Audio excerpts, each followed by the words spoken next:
All right, so today we're going to do something a little bit esoteric, and I think it'll be interesting. This is purely experimental. Of course, everything we do is always purely experimental, but this one is a real kind of hey, let's see if there's anything to this kind of session. So, what we're working on today is this, and it's a good way to kind of we're going to work on this: the Victor, Releaser, and Kadukuda. And it's a very good way to reinforce what we've been talking about with the Hyleg. And also, it allows us to, for the first time, really go into the victor of the chart or the lord of the genitor. I think that's what it's also known as.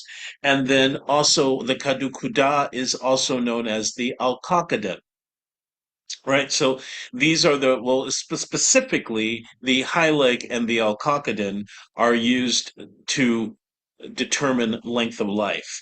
But what I learned as a result of starting my medieval horary course was that this whole idea of the Lord of the Genitor is actually a medieval technique for horary, and actually for something that we would maybe call a consultation chart, where you would actually figure out why they're asking the question. So a person may be coming to you, maybe they haven't asked you the question yet, and then you would create a chart and you would find the victor of the chart in order to kind of get an idea of what it is that they're going to be asking you about.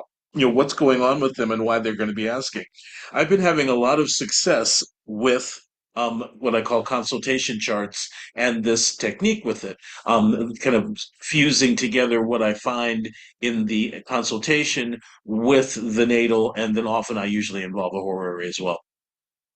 Okay, but what I want to look at today is this. Next, we must appoint three assistants in every affair. In every affair. Now, mind you, they're speaking specifically horary when they're talking about affairs, right? But we're going to see that it's not necessarily the case. The victor, the releaser, which is the high leg, and the kadu kuda, right, which is the alcocoden. The victor has signification in the outcome of a matter, okay? In the outcome. The releaser, the beginning. So the high leg is the beginning. The Lord of the Genitor is the outcome.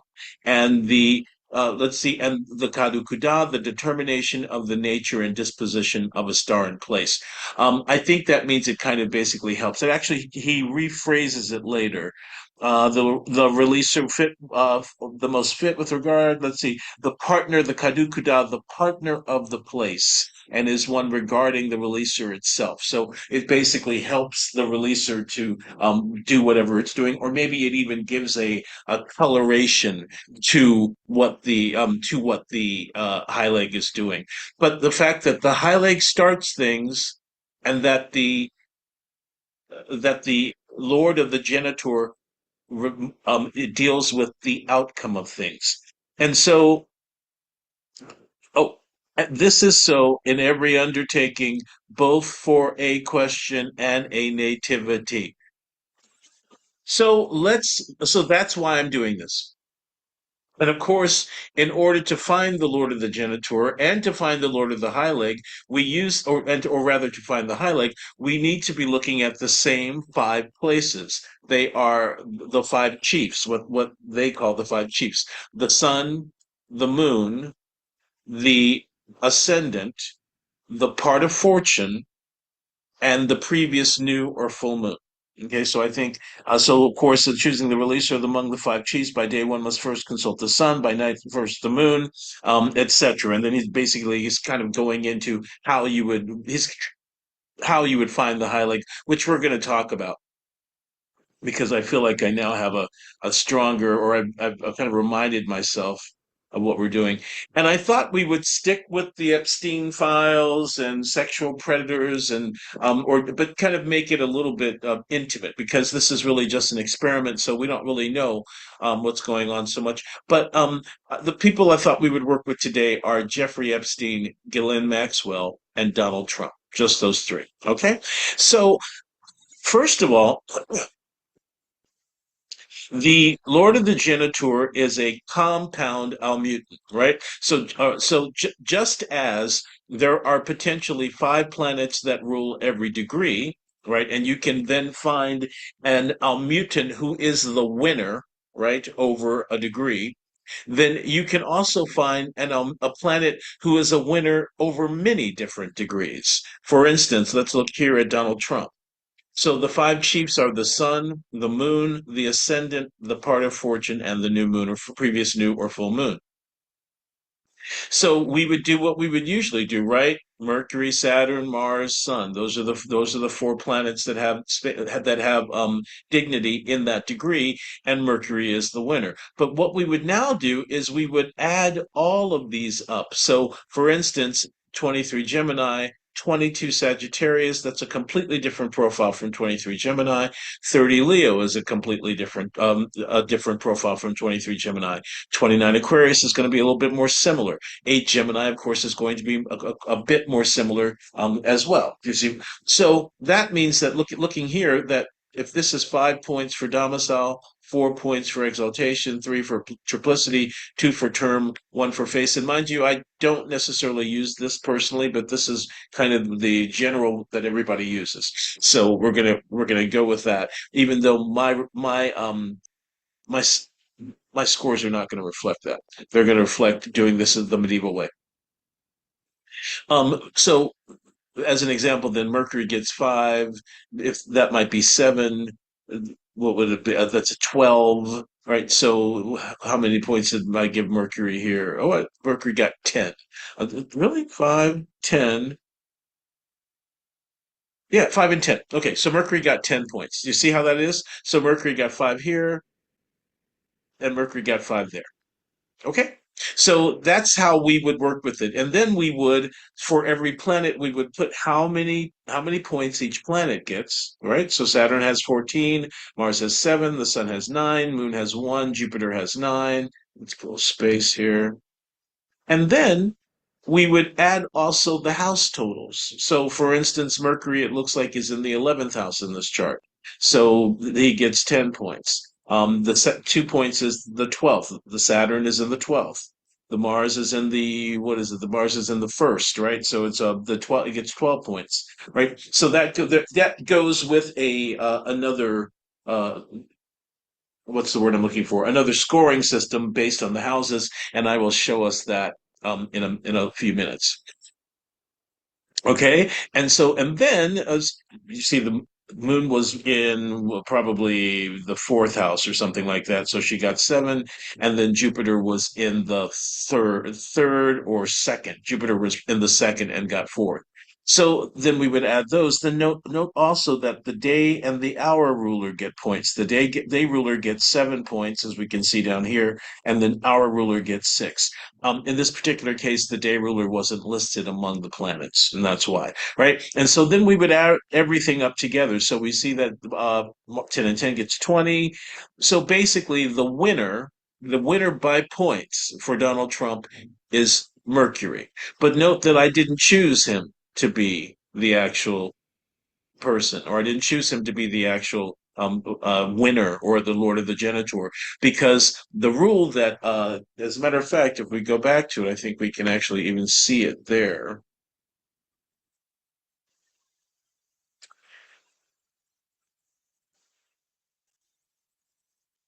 He himself says that you're not going to, after you've made a comparison between the stars and the signs by dignity, power, and regard, among all of them, oh, blah, blah, blah. But, I know, maybe it's not there. Hold on one second. Ah, which, if it were found, it must not be rejected on account of the disadvantageousness of the places. It can indeed be remote and averse, but in the number of portions it must be overflowing in both dignity and strength, in which case it obtains the high position of being the significator. So, what he's saying is that don't worry about what house you find it in. In this particular case, you don't want to find the planet that's angular or succeeding and in its own house. It doesn't matter. What matters is how essentially dignified it is. So only how essentially dignified. So That's how to find. So we're gonna do everybody. We're gonna find the high leg. We're gonna find high legs. We're gonna find Lord of the Genitors. I mean, I've already got those out. And then we are going to find Alcocodes. Okay, and so that's where I'm gonna just pause for one. So I like Montuomo for the high leg. I think he's the clearest. His directions are the clearest, and that's pretty much what we'll be using to find the high leg. And he's pretty clear. Basically, you want it. Okay, so the rules are you want and let's actually do it with a chart so that we get a visual. We'll start with the monster himself, Jeffrey Epstein. Okay. So, the highlight. So if the sun is in 1, 10, or 11, he can be in a male or female sign.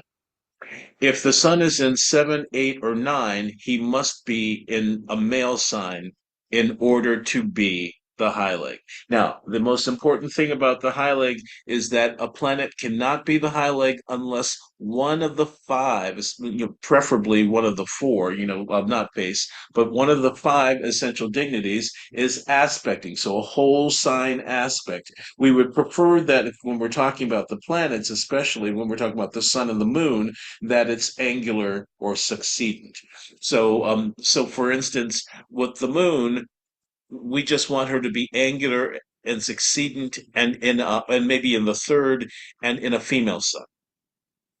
The sun can be angular and well, the sun obviously we already talked about that, but in a night chart, then the sun just needs to be angular or succeeding and in a male sign, right? So we're going to do this right now. So first, we've got Jeffrey Epstein, so we're first going to find the high leg, then we'll go back to the spreadsheet and look at who's the winner and what we have. I think the winner was this Saturn, if I'm not mistaken. All right, so the Hyleg, the first, it's nighttime. So the first thing we would do would be to look at the moon. She's in the third, which is fine. Why the third? Because the third is her joy. But she's in a male sign, so no. Then we would go to the sun. Now, I think I have decided that it's okay. If you remember my last video about the high leg, I said that I did not like the idea of a high leg that's in detriment or fall or something like that. But I've changed my mind about that because I think that it gives us more information about the quality of the vitality, the nature of the person's vitality in a different way. So if you have a high leg that's in really good shape, that's one thing. If you have, speaking just specifically of the lights, right? Because the other three are just points. If you have a light that's a high leg that's in good shape, that infers one thing. If you have a light that's a high leg that's not in such good shape, it still infers something else. And there's nothing in the text that says do not use a planet in detriment or fall. And I have a feeling that they kind of would. So I've changed my mind about that. And if anybody has any kind of information about that, or ideas or whatever, feel free to put them in the chat or into the comment section. Okay, so the sun in this respect then can work. Why? Because the Saturn is giving the whole sign. And let's see, it's the first degree of Aquarius, which is Saturn's term. So it's going to be Saturn, Mercury. Nope, it's Mercury's term. Saturn, Mercury, Venus. And is Venus giving him any? No. So really only the Saturns, but the sun can work. Now, if we didn't like that, we could. This is a previous full moon chart. We could go to the part of fortune, which is up here for Scorpio. We go to part of fortune, and then we would have the Mars is connected to it. What's that? 16 degrees of Scorpio. So Mercury and Sun. The Mercury is, the Sun is, the Mars is, right? The Mars is. So that would actually work quite well. But technically, so does the Sun if we want to use it as the high leg. But we could, like I say, also use the part of fortune. And you know what? On a certain level, maybe the part of fortune makes more sense. Look where it is and look what's involved in it. It's Scorpio. the Mars and Venus are whole sign trining. The every almost everything is in some kind of Jupiter is opposing. Hmm, that's interesting. So I don't know. I think maybe this is a better one. Maybe this is a better one. I don't know, but technically the sun works, so we'll just kind of stay with that. All right. Which means that okay, then which one would we be using? The only one we would use obviously would be this Jupiter, the Saturn, right? Because who are his rulers once again? Saturn, Mercury, and Venus. Right? Saturn, Mercury, and Venus. Has nothing to do with it.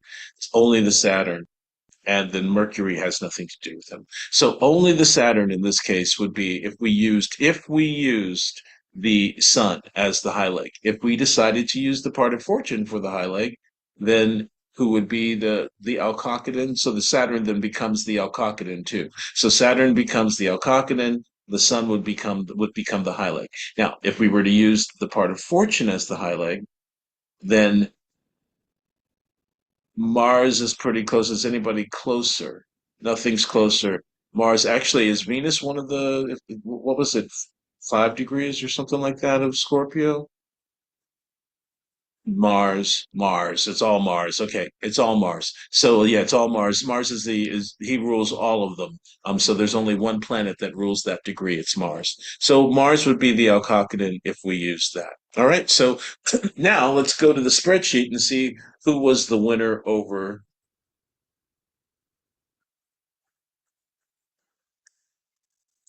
who was the winner over it. Hold on a second. All right, who was the winner? Okay. All right, so Jeffrey Epstein. Yeah, it was Saturn. Okay, as I thought. So here are the signs. Each of the five chiefs. One Aquarius, eight Aries, 10 Capricorn. So Aquarius and Capricorn, that's Saturn. Aries and Scorpio, that's Mars. Saturn, that's Capricorn and Mars, right? So more than likely, Saturn and Mars may have the highest points. Yep. Saturn had 21 points. Mars had 25. Right. So Mars was actually, as far as the totals for the planets themselves, Mars got the most points. But when we then add it with as well the houses, then we see that Saturn is the winner. Even with Jupiter being our ruler, that only brought him up to 22 points. So really, oh no, Mars is the winner. Mars is the winner by number. But we decided, in my opinion, we decided that maybe Saturn was actually the real winner. So let's go back to the chart and make our judgment. You see how much of it goes kind of into it? So, in my opinion, obviously, the Saturn is in his exaltation. Let's see if he's in anything but besides exaltation. It's Libra, 28th degree of Libra. No, no, nothing else besides exaltation. Is it daytime? No, it's nighttime. So nothing else besides exaltation. It's just in his exaltation. The only other planet that would possibly maybe would be this Mars. Now that isn't Mars's term. He's at 16 Pisces. That's Mercury's term and Jupiter's face. So no. So as far as like who's stronger, even though Mars is with an exalted planet and that's lovely, as far as who's stronger, you, definitely this Saturn. So that's the victor in this chart. And so that's basically how he would go about it. Even though the Mars gets the most points, Mars is not the most Mars gets only 3 points for being in triplicity. Saturn gets 4 points for being exalted. Now, it may be that him being with an exalted planet makes that strong, could make it even a little stronger. I mean, what we know about what I think is interesting about Jeffrey Epstein is that what we know about him is what a charming and charismatic and diplomatic and well spoken and highly intelligent person he was, and that was kind of the front. That was kind of the front, but underneath there was all of this other stuff. Now, here's the thing, though: if indeed his main goal all the time was sex. I mean, I was just listening to something where one of his quote best friends unquote mentioned that, called him a very sick man and said he had satyriasis.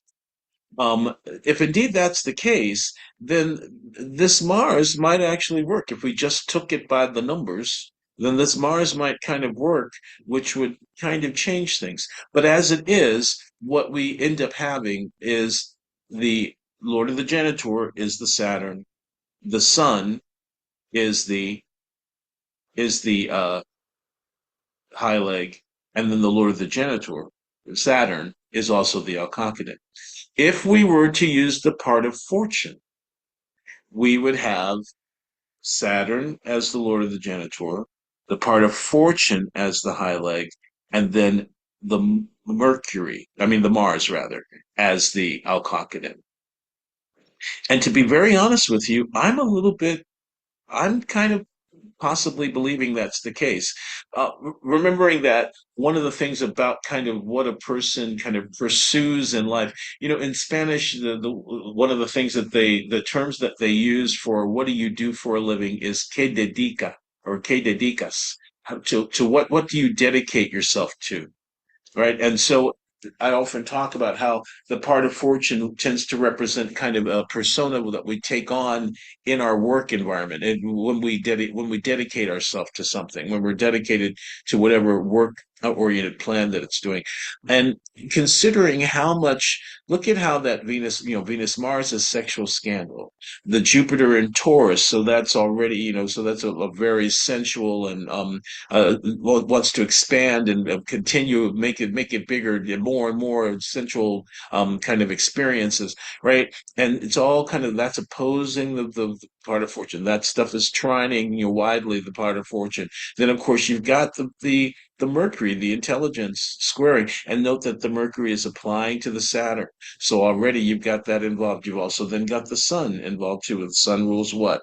The Sun rules the eighth of terror and fear and death. And, so you know what I'm going to do? I'm going to say that I prefer to use the part of fortune in this chart as the high leg.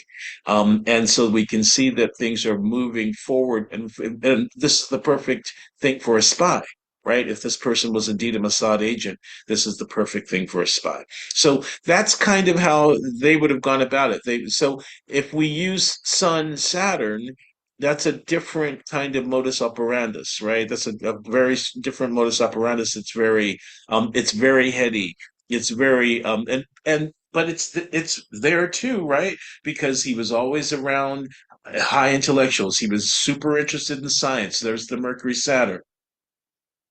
He was always having, dinners and parties and gatherings with the most intellectual, the most intelligent, the best known scientists, the hoi polloi, all the way. So that's in there too. You see, so that's a possibility. But then we have also this other possibility. I mean, it's still part of the profile of the person, because you know how I like to use the part of fortune as the ascendant. But if we're trying to figure out the high leg, I think that the Sun is probably technically it. And especially he's in the first house. He is receiving the whole sign aspect from the Saturn, so that gives it a completely different change, right? So it's interesting to look to see what we might think might happen. Okay, that was Jeffrey Epstein again. Let's now go to Ghislaine Maxwell. All right. So Ghislaine Maxwell, of course, his handler, in my opinion. Let's find the highlight. It's night. Oh, it's daytime. The sun is in a female sign. It's in the eighth, but it's in a female sign, so no. The moon is in the third, but in the fourth. One, two, three, fourth. In the fourth, an angular, but in a masculine sign, so no. This is a this is a whole sign. This is a not a whole sign. Uh, Full moon chart, a previous full moon chart. Previous full moon 2955. And so that means we would start with the part of fortune, and the part of fortune works. Okay, so the high leg is the part of fortune. So we did the same thing as we just did with Jeffrey Epstein. It was a full moon. The previous syzygy was a full moon, and so we started from the part of fortune. If the previous syzygy were a new moon, we would start from the ascendant. But and so this is it. And so that also means that the Saturn. Oh, but look, we've even got the Mars there. But the Saturn is the Alcocoden. Let's see who's stronger at the 21st degree of Capricorn. So Saturn, Mars, it's daytime. Venus, Sun. Saturn, Mars, Venus, Sun. Saturn, Mars, Venus, Sun. So Saturn and Mars and Sun are all there. But obviously the Saturn is the strongest and probably makes the most sense. And more than likely he's in his own term, is he? Saturn is not in his own term. Okay. Saturn is in Mars's term. Okay. But it's this. So now let's go to the spreadsheet and so that means that our the part of fortune is the Hyleg, the Saturn is the Alcocoden or the Kadukuda, right? And then we go back to the spreadsheet. We look for Galeen, and look who's the winner. Saturn is the winner. So Saturn got the most points of all of the of oh so the Sun is Capricorn. We got 15 Leo, 11 Gemini, 21 Capricorn, 30 Gemini. Right? So Saturn is gets 20 points here, and then 6 points by house total. And it looks like the only one that comes close really is Mercury. Oh well, oh Jupiter because he's the hour ruler. So Saturn and Jupiter and then Mercury are kind of the winners here, but Saturn is the actual winner. Saturn, Jupiter is Peregrine, Mercury is Peregrine. Okay. As a matter of fact, Mercury just left his term, right? Yeah, Mercury just left his own term. So okay, so yeah, so Saturn then is so here we have another one where the what is it? The Lord of the Geniture is also the Lord of the is also the Alcocoden, right? It's all and so basically we've got this very gruff Saturn kind of involved in everything. This part of fortune and Saturn involved and basically involved with everything. And naturally, remember that Saturn is the Capricorn is the natural eighth house. Even though it's on the cusp of the ninth of this chart, it's the natural eighth. It's the whole sign eighth of this. So once again, this connection with the eighth house with this person. And anything else that's interesting.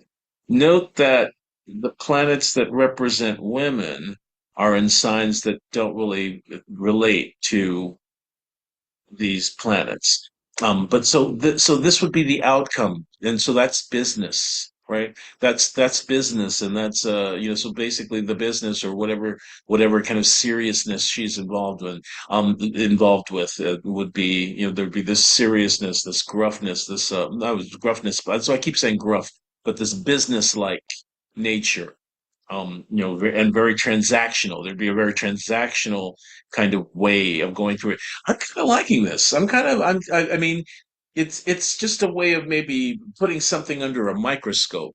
Uh, but it gives us a little bit of an understanding, and also it shows us interesting configurations. Like I wouldn't have thought to look at it. So what did we think? So Saturn is the winner is the victor, the high leg is the part of fortune, and Saturn is also the Kadukuda. And then last and definitely least, this piece of shit motherfucker. Where is he? Okay, I think we can just go direct to the high leg. It's daytime. The sun. Oh, it's the sun. It's the sun because at 23 degrees of Gemini, it's Mercury, Saturn, Mars, Sun. Which means that Mars is the term ruler. So it's Mercury and Mars. Mars is the Alcocoden, Mercury is the high leg, and then we go to the spreadsheet.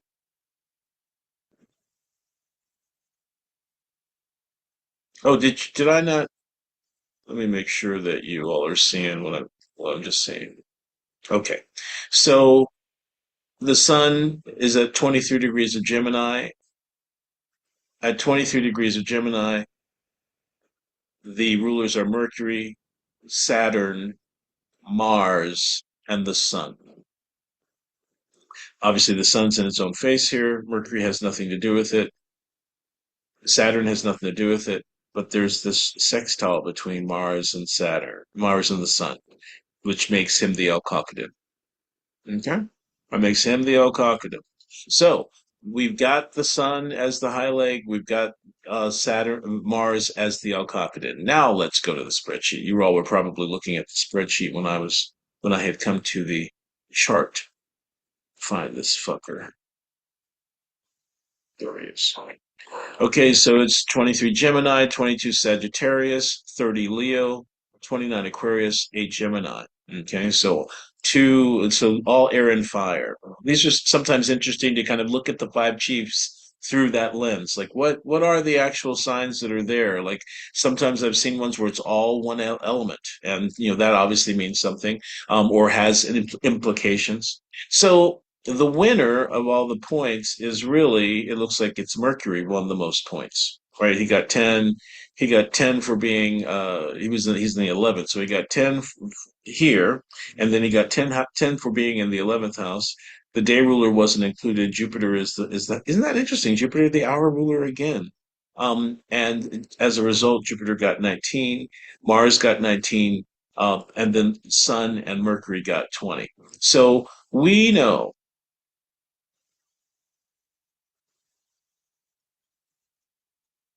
Sun and Mercury got 20, and then Mars and Jupiter got 19, I think it was. We know that the Sun has 1 point for being in phase.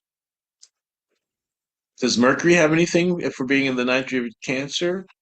No, no, he does not. Okay. That means that this is the winner because Mars gets 2 points for being in term and 1 point for being in face in the 27th degree of, of Leo.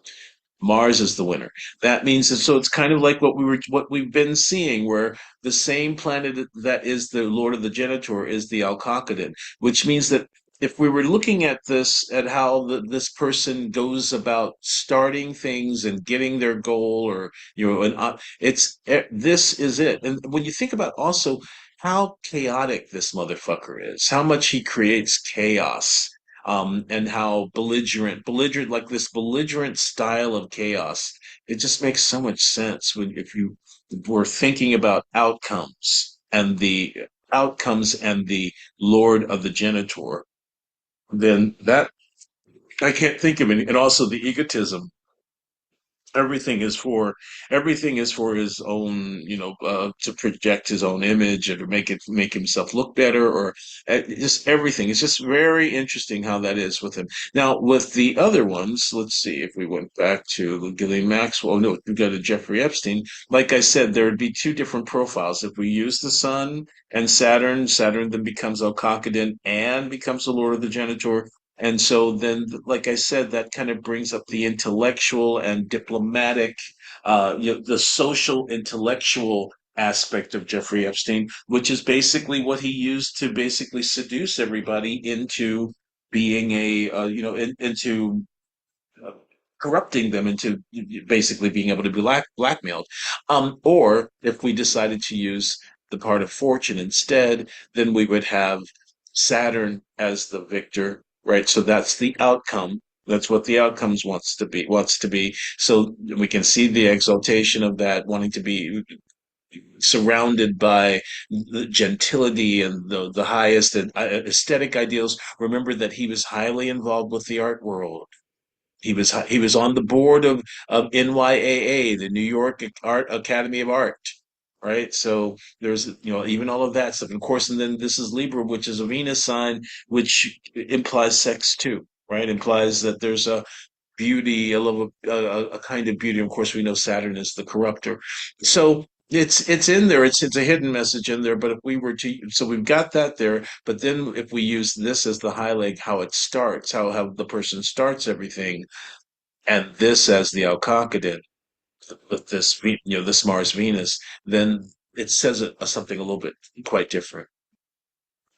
Then we have it's pretty straightforward with Ghislaine Maxwell. No mercy.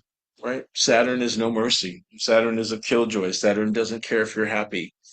Saturn is work, work, work. So this might be the workaholic. She was all about, she was all about the job, right? This is why I think definitely this person is the one that was in charge of the operation, and Jeffrey Epstein was the front. Think about it, with this kind of profile, the Mercury Saturn, so hyper, very intelligent, and should be quite eloquent and well spoken because of the Venus ruled Saturn, who's ruling this Mercury. So the Mercury is receiving, the Saturn is receiving the Mercury, so the Mercury is in reception. And so even once again with the sun in Aquarius, so this highly exalted, Saturn ruling the sun as well. So it's a very, I think that he was the front person, and noting that her part of fortune and the Saturn are all in this Mercury, aren't they? If I'm not mistaken. Yeah, they're on part of fortune's on the Mercury. So I think definitely that he was the front and she was the handler. Okay, so that's that technique. I think it's. I mean, these are all tidbits. Do with them what you want. It's certainly, at least we had a chance to look at the Lord of the Geniture, which is something I haven't really looked at before. But I didn't really see any use for it until I started working with horary and then found this little rule. Okay, that's it.